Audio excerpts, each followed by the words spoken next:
Hello, Sense of Things. It's Jeff and Ron here again for another weekly update on what's going on in the world, what's going on in the economy, and what's going on just with some fun. So today's show, I'm going to lead the pack a little bit, and we're going to talk a little bit about Halloween because it is Halloween today. We'll talk about the Halloween numbers for this year that are starting to come out, and it's a little scary. And we will talk about the Fed meeting coming up on November 7th. So 2 days after the election's over with, Fed meets again, a whole bunch of data that they're digging into. I'll go over some of the data that really means something to them, and we can get an idea, hopefully, of what they're potentially going to do. And I've got a little bit of an update on JOLTS numbers because we talked about that a couple of weeks ago, and we just got the updated numbers, and I will share those with you. All right. We'll be right back in just 1 second.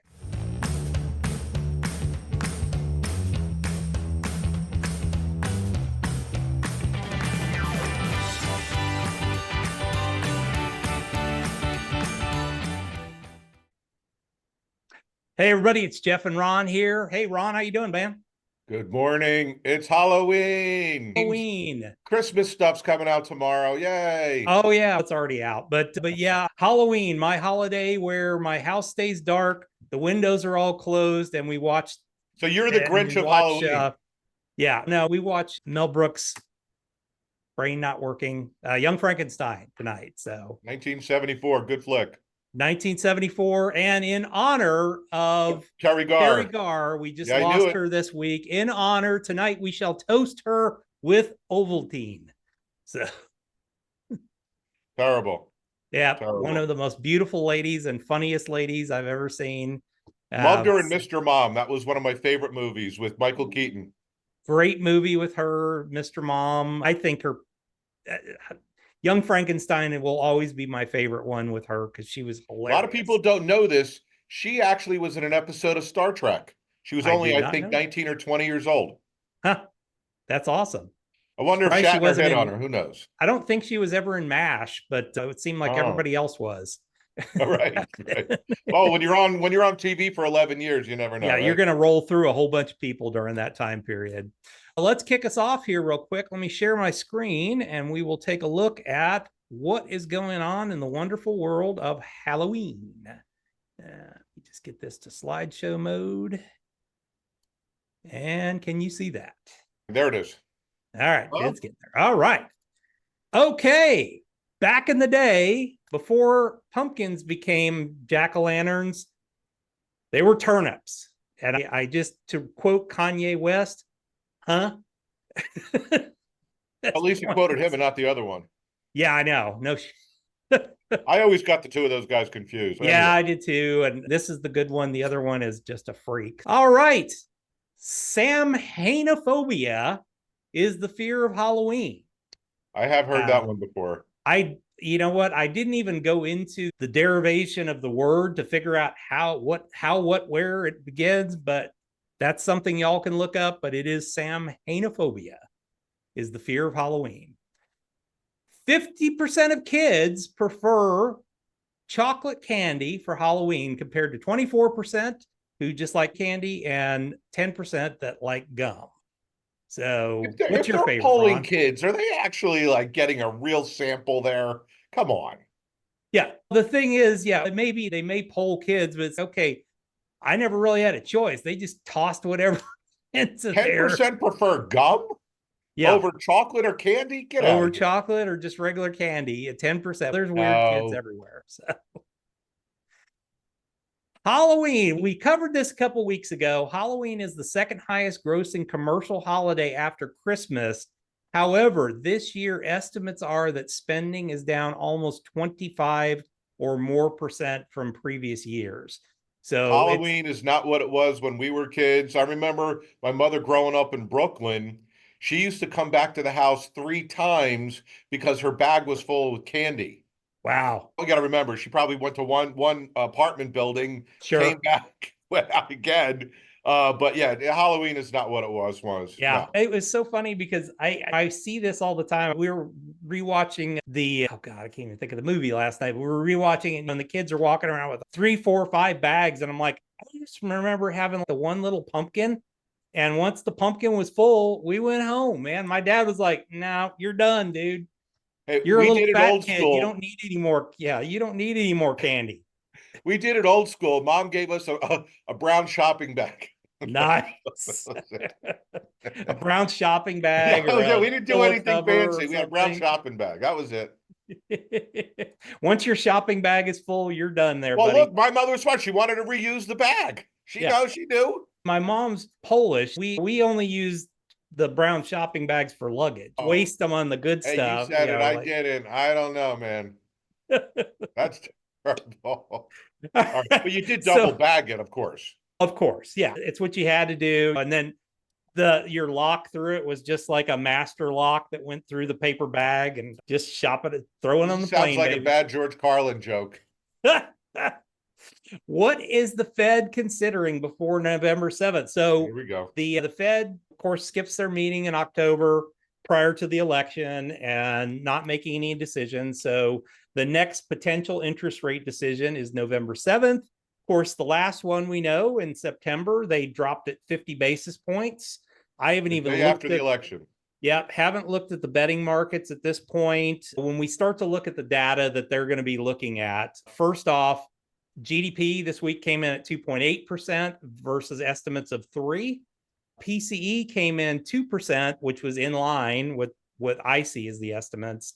There is some argument to that because I was hearing this morning that they were going, "Oh, it was way less," and so they're going to be looking at it. Personal income came in 0.2% versus 0.3%, and we've got non-farm payrolls and unemployment. And it's interesting that it's like the administration's kind of putting out there, we expect a bad number. So they may have heard something that this is going to be an ugly non-farm payroll number for this week.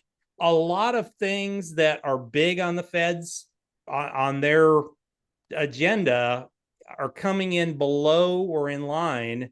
What's your thoughts on interest rates, Ron?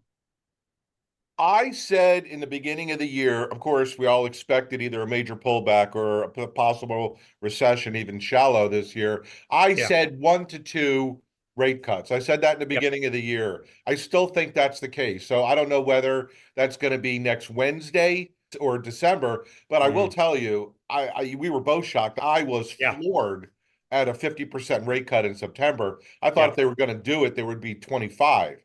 And Mm. I have heard some expert people that I follow on both sides saying, not both sides politically, but both sides from the standpoint of they should be raising much more aggressively, and other ones saying, don't touch it, leave it alone.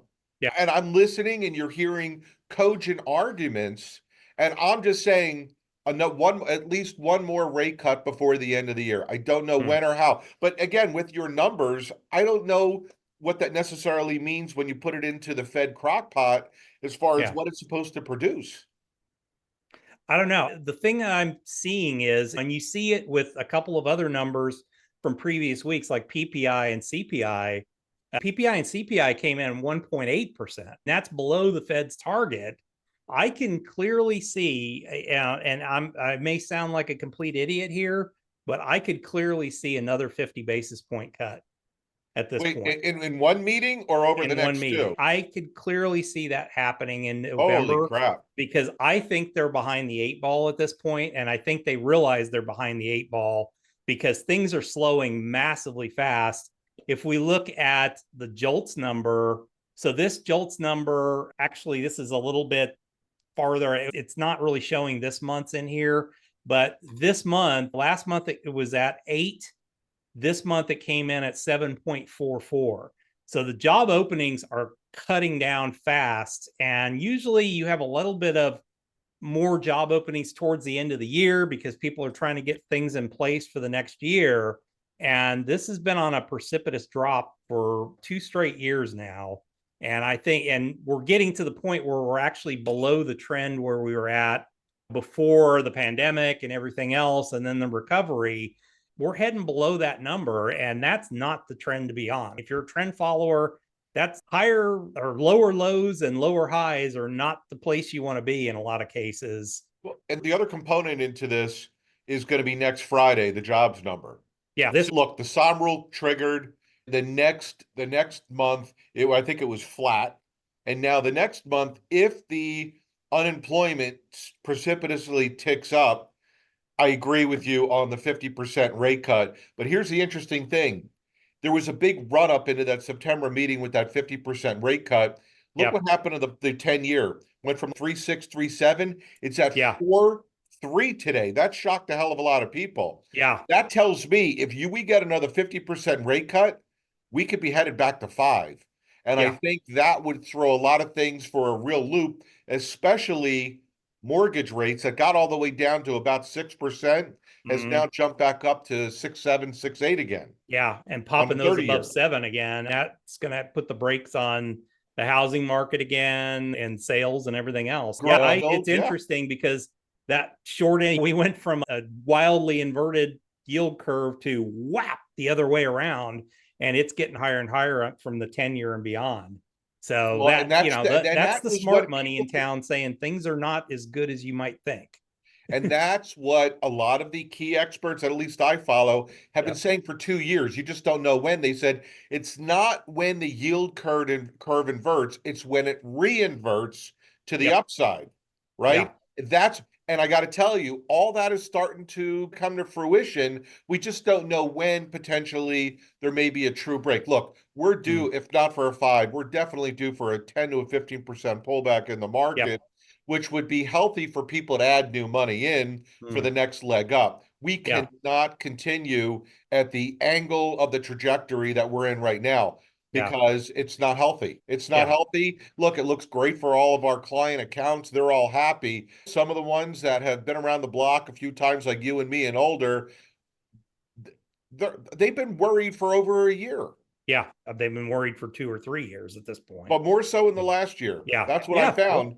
And we've been legging out, going into more growth stuff. They keep peeking around the corner like a good Mhm. investor should. Yeah. And I think seeing the numbers for Microsoft and Facebook today, just going through the numbers, they both had really good quarters, but the stocks are down today. And a lot of it is, and I'll do a piece on this a little bit later, but a lot of it is the massive spend that they're having to make on AI. And that's the downside piece of AI. AI is wonderful. It's a massive productivity thing. But the problem is to build the infrastructure inside of these companies and shift the infrastructure. It is a massive investment in money and time to get that done. But we all know this, right? Go back to the mid to late 90s. Mm-hmm. They overbuilt Yep. with inflated prices and PE. We don't need to rehash history, but here's what happened.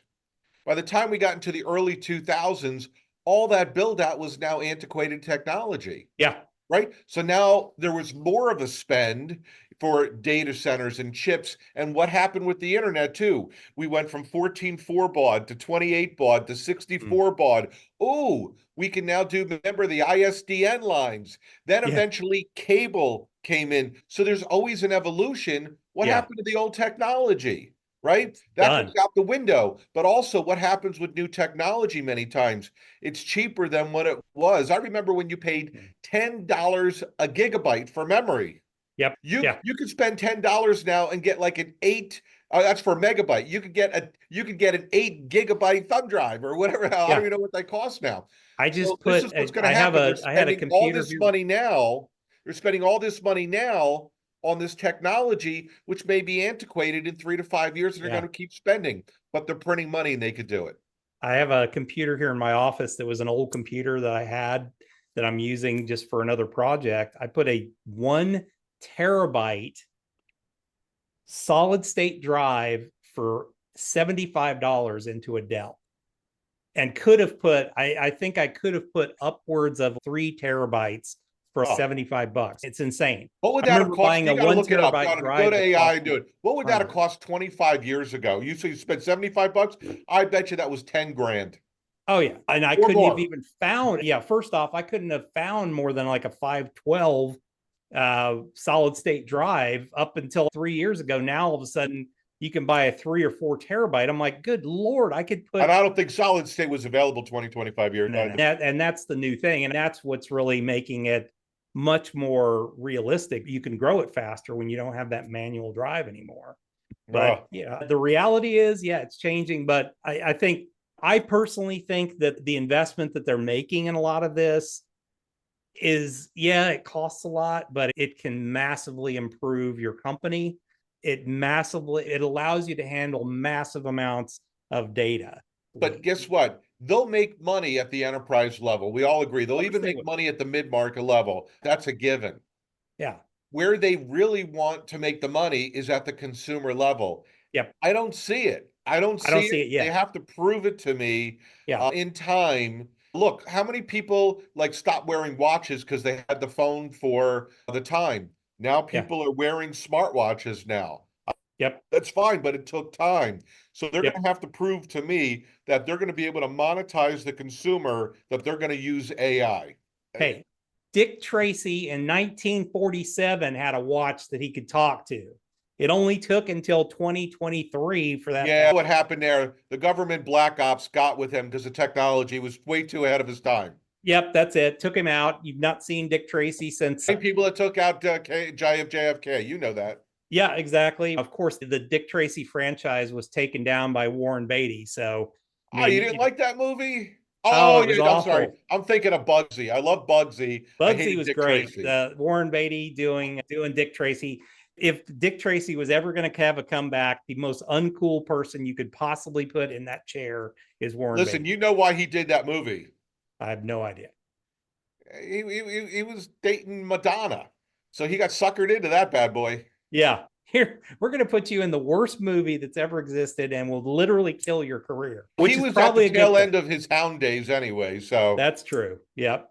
Folks, we didn't mean to get into a movie thing. I just went there with the Dick Tracy thing, but you know us and we tend to go off track sometimes. But thank you very much for joining us. Have a happy Halloween. Looks like across the middle of the country, you're going to be getting a little bit of rain. It was dark here for a few seconds and now it's light again. The chances of us getting any rain are nil, and we're going to go on to 9 days without any rain here in Central Texas. Pray for us a little bit. We could use a little bit because things are a bit parched.